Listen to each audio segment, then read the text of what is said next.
وَمَا أَرْسَلْنَاكَ إِلَّا رَحْمَةً لِلْعَالَمِينَ. We owe our prophets, we owe our imams, we owe those who are the followers imam, we owe those believers who are after the followers of the imam. Why? Because the Rahmatul Lil Alameen is so much honor in the eyes of Allah subhanahu wa ta'ala that such catastrophes which went to Nabi Lut and the Al Fir'aun and the Al Namrud will never happen. But we find that the prices go up when the sins are increased. The prices go up. The inflation rises.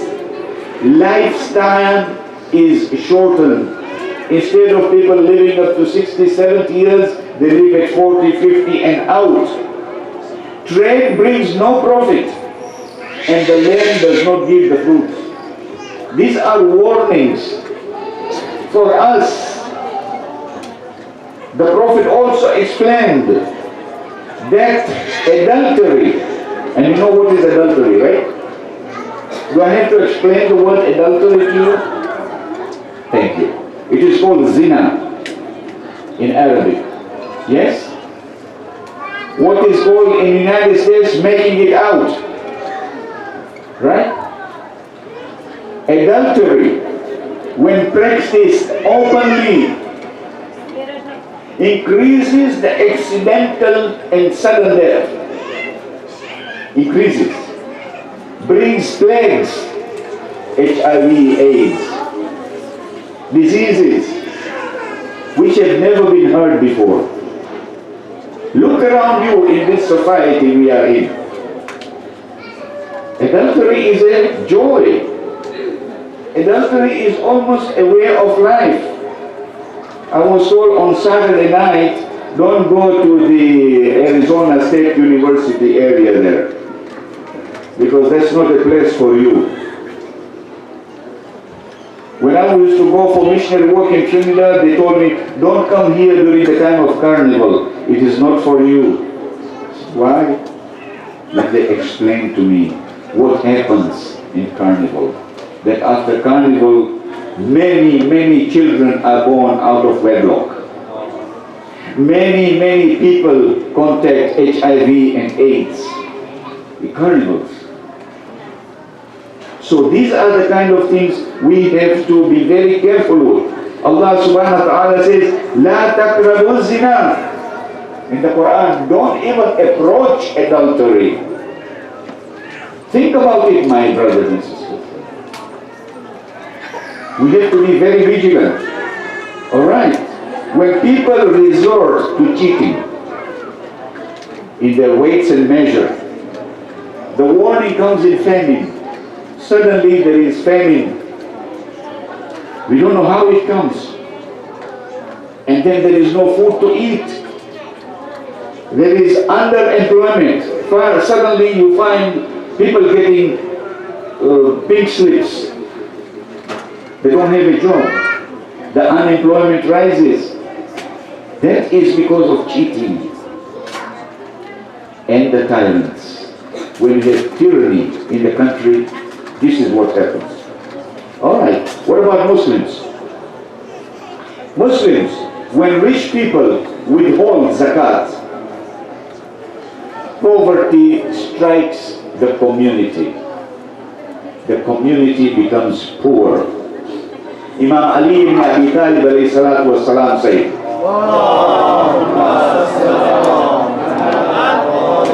if all people who are liable to pay zakat pay their zakat, there will not be a needy person in the community. There will not be a needy person in the community. During the time of the Khilafat of our Imam, Maulana, 4 or 5 years, there was so much distribution of charity that people would come with their zakat and go from street to street and ask, is there anybody who would be the one who is eligible responsible for this to come and take it. There were no people. That means it was such a distribution of wealth that there was no poor man. Can we do that here? Do we know how many of our brothers and sisters here in Arizona who sleep without food in their stomach? Who wake up in the morning, they don't know where the breakfast is going to come. The children go to school, there is no food because the parents could not pay for that, and the children are hungry. They go to school, they are hungry. We see this, we hear about it in the news. Why does it happen? Let's think about it. How are we as Muslims going to be able to change this and revolutionize it and show that, look at our community, there is no poor person here. And we can take that philosophy and we can take that morality outside our community to the rest of the community. Salawat ala Muhammad.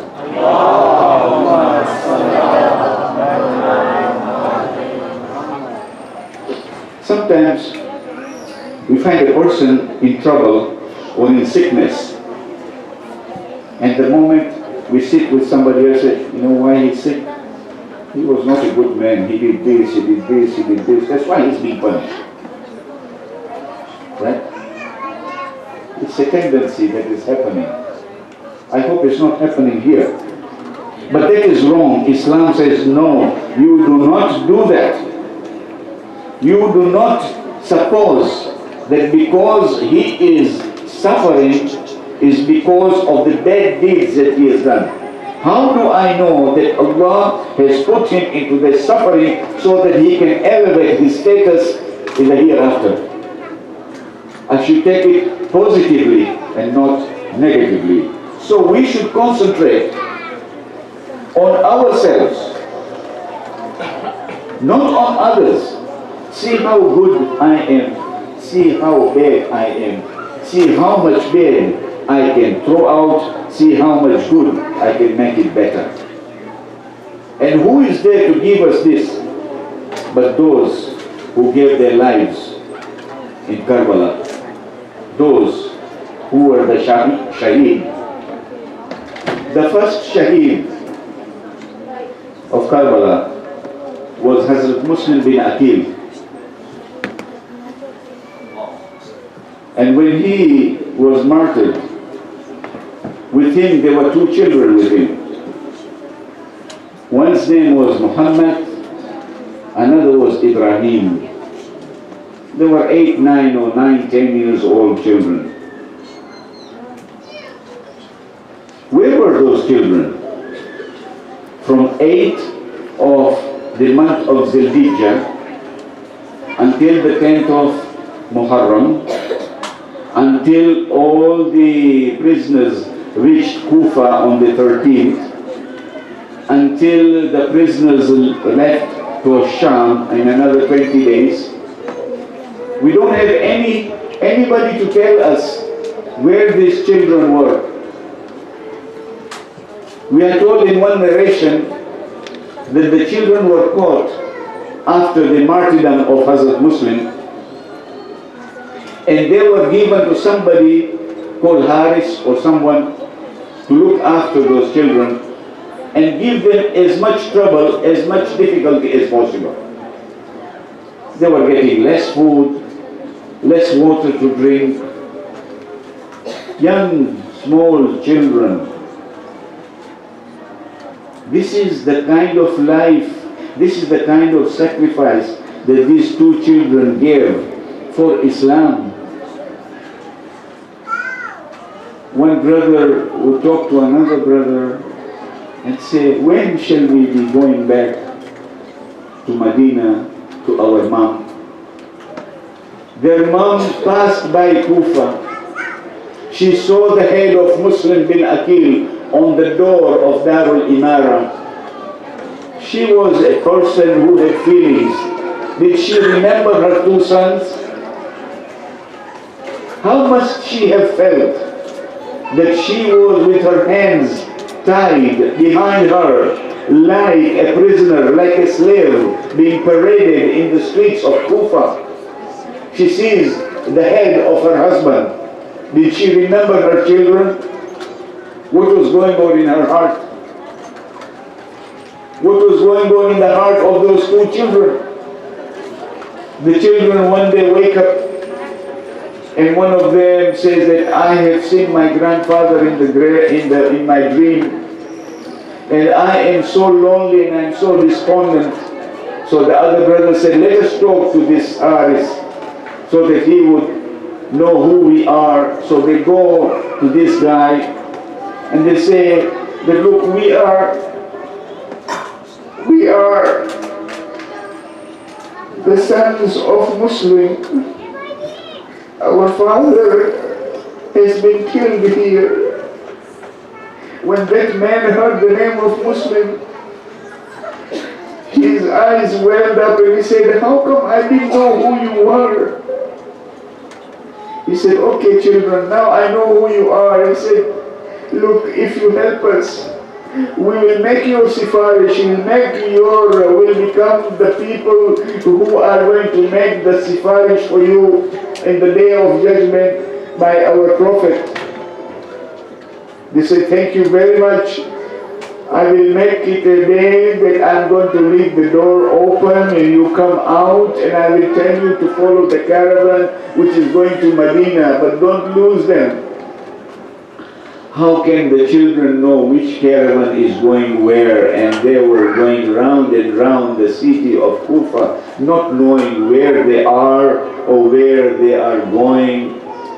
And then suddenly one old lady saw them and took them in her house, put them in a room, gave them food, and make them comfortable.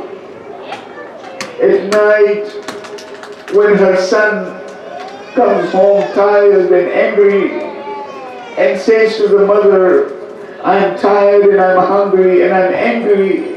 Why? He says, because those two children of Muslims have run away from the prison and I'm supposed to catch them, kill them and take their heads to Ibn Ziyad. He was sleeping in the room and he was watching his mother going into another room every now and again, and he became suspicious and he goes into the room and sees those boys are there. He becomes angry to his own mother. He ties those children at night. In the morning he takes them out. He tells his servant, take the boys, let us go to Furat and let us kill them. So the children are taken to the banks of Furat. And the children are telling that man, look, leave us. Let us go. We will get you money from Medina.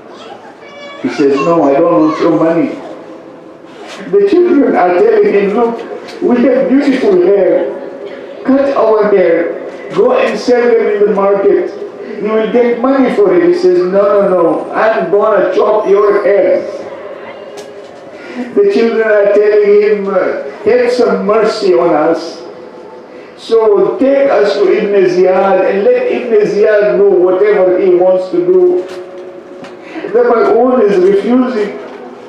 Can you imagine two orphans alone in a desolate place with a tyrant in front of him? The tyrant tells them, I'm ready to cut your heads. The children are asking their final request.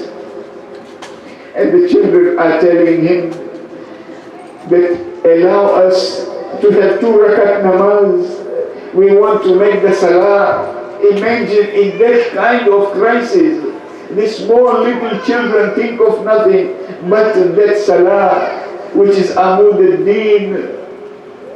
So he allows them. The children are praying. They are in their last sajda. And this Mal'oon is taking his sword and cuts their head, throws the bodies in the Furat. takes the heads of the children and takes them to Ibn Ziyad. Ibn Ziyad said, what is this? He said, I've come with the heads of these two boys. Ibn Ziyad said, you have no mercy. Look at these beautiful faces. How dare you kill them? He said, I killed them because I wanted reward from you. He said, you are a Mal'oon, Ibn Mal'oon. You will not get any reward. And he's telling his Jalad to kill that man. That was his reward. But we have to remember these children for their sacrifice for Islam. We have to remember these children for their sacrifice for you, that you are here today. And I am here today because of these two children's contribution for the Islam, the true Islam that is with us. ألا لعنة الله على القوم الظالمين وسيعلم الذين ظلموا أي منقلب ينقلبون إنا لله وإنا إليه راجعون.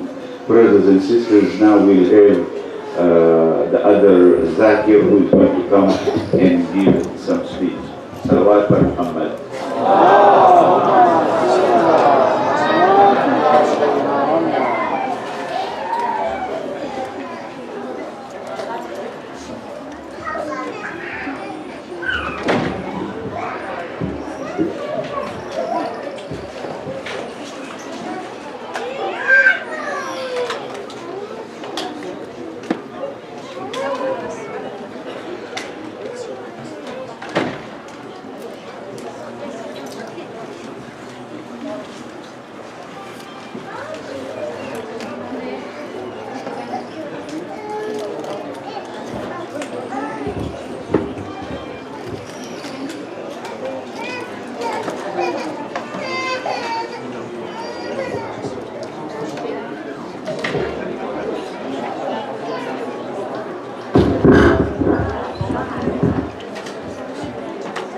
محمد أهل بيت محمد صلوات.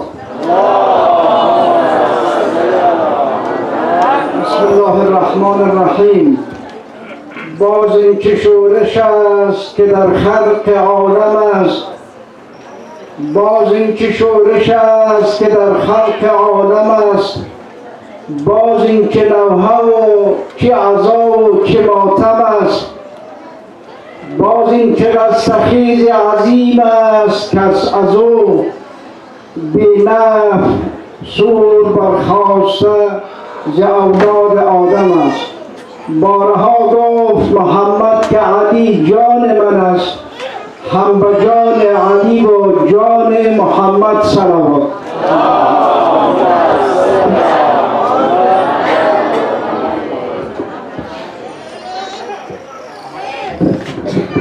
لا حول ولا قوة إلا بالله العلي العظيم.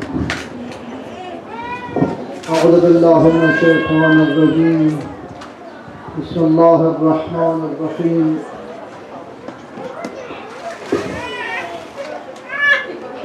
الحمد لله رب العالمين بارئ الخلائق أجمعين، والصلاة والسلام على سيدنا ونبينا بالقاسم محمد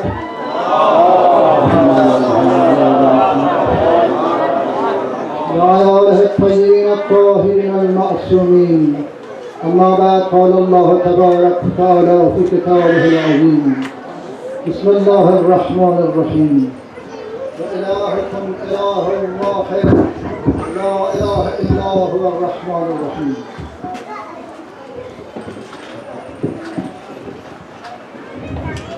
حضار محترم، خواهران و برادران، السلام علیکم و رحمت الله و برکاته. خداوند متعال را سپاسگزارم که امسال به من توفیق عنایت فرمود تا با شما عزیزان در این محفل در دهه عاشورا با شما شرکت بکنم و به قدر توان در خدمت شما دوستان باشم. البته اینجا که آمدم به مشوره دوستان آمدم، به دعوت اینجا دوستان آمدم و دوستانی که دیروز آمدن به میدان هوایی همچنین در خانه آمدن استقبال کردن یک جهان تشکر میکنم.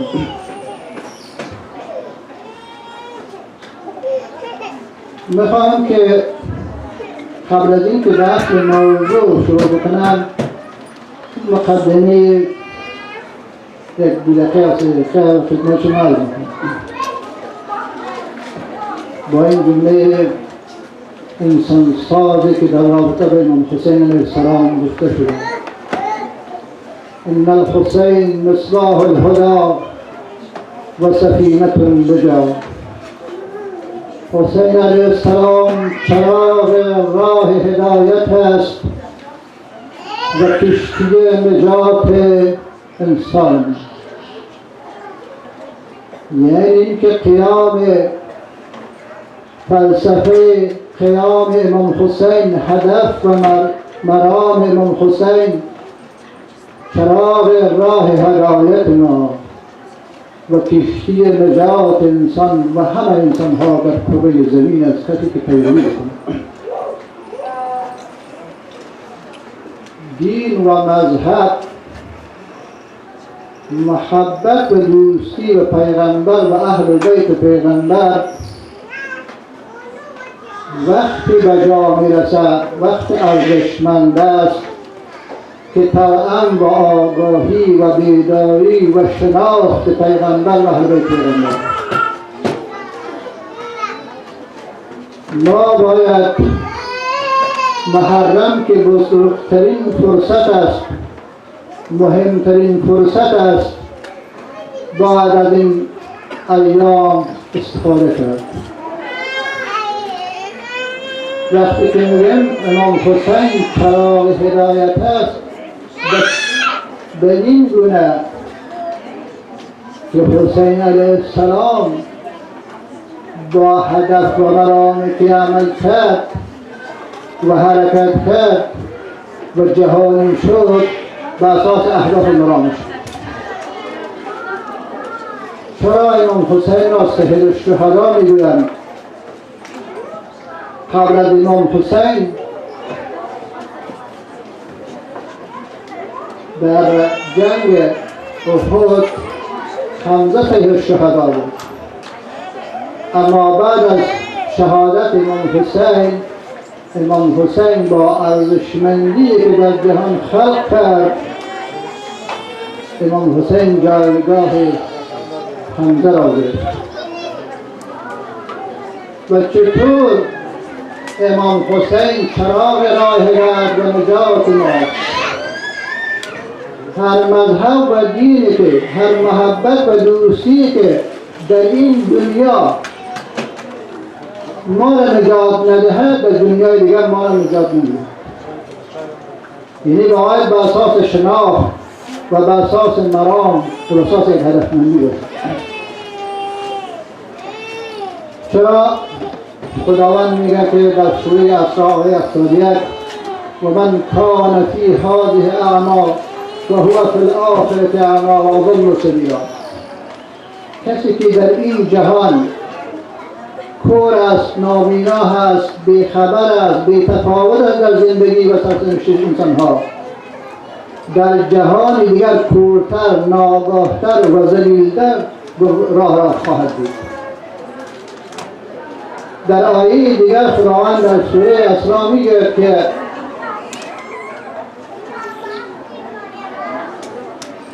ولا تخف ما ليس لك به علم ان السمع والبصر والفؤاد كل اولئک عنه مسئولا. شما هیچگاه ناگاهانه بدون شناخت دنبال هیچ شخص نروید، از هیچ شخص تقلید نکنید. از هر کسی تقلید میکنید، دنبال هر کی میرین باید شناخت داشته باشین، آگاهی داشته باشین، بیداری داشته باشین. چرا؟ گوش ما، چشم ما و قلب ما، فطرت ما و تمام اعضای بدن و مسئول است. خدا از همه اعضای بدن مسئول. این مقدمه از صحبت من با معذرت که یکی از دوستان فارسی شاید ندارن، تنها به انگلیسی صحبت بهشان خوبتر باشد. اما هر گوینده برای خود یک هدف دارد. من در 18 ساله که در امریکا صحبت میکنم به فارسی صحبت میکنم. درست انگلیسی هم صحبت میکنم، اما علت اساسی که من صحبت میکنم باید زبان ما نابود نشود. آینده های نسل ما فرهنگ خدا، زبان خدا نابود نکنند. این مربوط شما مهاجرین در غرب هستید که هویت مذهبی دینی و انسانی خدا به اساس کمیتی که داریم، به اساس کمیتی فرهنگی که داریم میتونن زنده نگه داریم. حالا به اصل موضوع اینو انشاءالله خلاص صحبت میکنم و از دوستا خواهش میکنم که نکات مهم در نظر بگیرن و در رابطه با بحثی که صورت میکنم بسیار اساسی و زنده و در تمام حیات زندگی ما هم در این دنیا و هم در جهان آخرت ارتباط دارد و سوالایی که در این جمله خط میشه سوال بکنن، سوال حفظ بکنن، نوشته بکنن توش، چون در این جایش نیست، وقت نیست ما جواب بکنم. دوستان میشه موضوع تلفن بگیرن، با تلفن داشتن جواب بکنن یا یک جلسه دیگه اگر انشاءالله زمینه شد انشاءالله جواب میکنم. در آغاز صحبتم که از آیه توحید به شما قرائت کردم.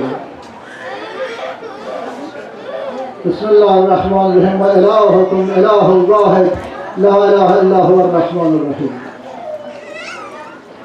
خدای شما خدای واحد است، احد و صمد و لم یلد و لم یولد و لم یکن له کفوا احد. لا اله نیست هیچ معبودی، هیچ پروردگاری، هیچ خالقی الا هو الرحمن الرحیم، جز خدایی که رحمان و رحیم، بخشنده و مهربان. سیستم انشاءالله حل میشه مسائل و شما متوجه بشید. توجه شما میشه. توحید به معنی یگانه دانستن، یگانه قرار دادن و خدا را به یگانگی پرستیدن. ابتدای بشر، این خلقت انسان وقتی صورت میگیره، ابتدای کمیتی بشر ساخته میشه، این امت واحده بودن، یک جامعه انسانی عدالت پسند بودن و قرآن در چندین جای بیان میکنه کان الناس امة واحده، مردم یک امت واحد بودن. بعدا وقتی که شرک به وجود میاد، چندین خدا پرستی میشه، اینجا شرک به وجود میاد. شرک توجیه کننده نظام طبقاتی و نظام نژادی است. طبقات امروز در جهان میبینیم از آغازی که به وجود آمده تا امروزه به اساس شرک به وجود آمده، نه به اساس توحید. توحید هیچگاه شرک را نمیکشه و بدترین گناه و زشترین گناه و قابل بخشش نه قابل بخشش آنچه که از شرک. خدا تمام گناه‌های دیگر هم میتونه به نحو ببخشید آیه قرآن است، اما شرک را هیچ را نمیپذیره و قبول نمیکنه، چرا شرک مایه و اساس تمام فتنه در جهان است و در جامعه. گفتم که جامعه اولی جامعه توحیدی بود، جامعه که یک خدا پرستیده میشد. این جامعه را در انگار تاریخ دوره کلایی جامعه می‌دونیم. این جامعه که عدالت بوده، انصاف بوده، برادری بوده، این از اون طلبی و خودخواهی وجود نداشته، همه مردم در صفا و برادری زندگی می‌کنند. زمانی که شرک پای می‌گذاره، اینجا دیگر تضاد طبقاتی و ظلم، استبداد، خودخواهی و انحصار طلبی وجود. شرک از کجا وجود میاد؟ زمانی که انحصار زمین، انحصار قدرت و انحصار پول به دست یک قدرت قرار میگیره، اینجاست که شرک وجود میاد. اینجاست که نظام شرک حاکم میسازند و ملو و مصرف و دور و زر و تزویر هم با هم دست میدن، جامعه را به خواب خون تا اندوزه میکشن. برای فهم توحید، وقتی ما توحید را درست میفهمیم که ما در کنار توحید شرک را درست بکنیم. شرک به معنای است که ما چند خدا را در ذهن خود، در خیال خود و بالاخره تاثیر داره در عمل ما قبول شده. همین کلمه لا اله الا الله که در جریان نماز خواندن 3 بار بگیم لا اله الا الله، این اساس توحید است. تمام پیامبران الهی از حضرت آدم تا حضرت محمد صلی الله علیه و سلم که مبعوث شده همین کلمه توحید بوده است. و زمانی که رسول اکرم و پیغمبری مبعوث میشد، اولین کلمه لا اله الا الله و این لا اله الا الله در ظرف 3 سال دیگه هیچ عبادت وجود نداشت. فقط پیغمبر همین در بین جامعه مردم تبلیغ میکرد. قول لا اله الا الله تفلحون. شما بگویید که یک معبود نیست جز خدای واحد، شما را سوار میکنید. دیگه نماز و روزه و هیچ چیزی نمی‌کنید. در این می‌بینید در کلمه لا اله الا الله دو چیز زیاد مهم است.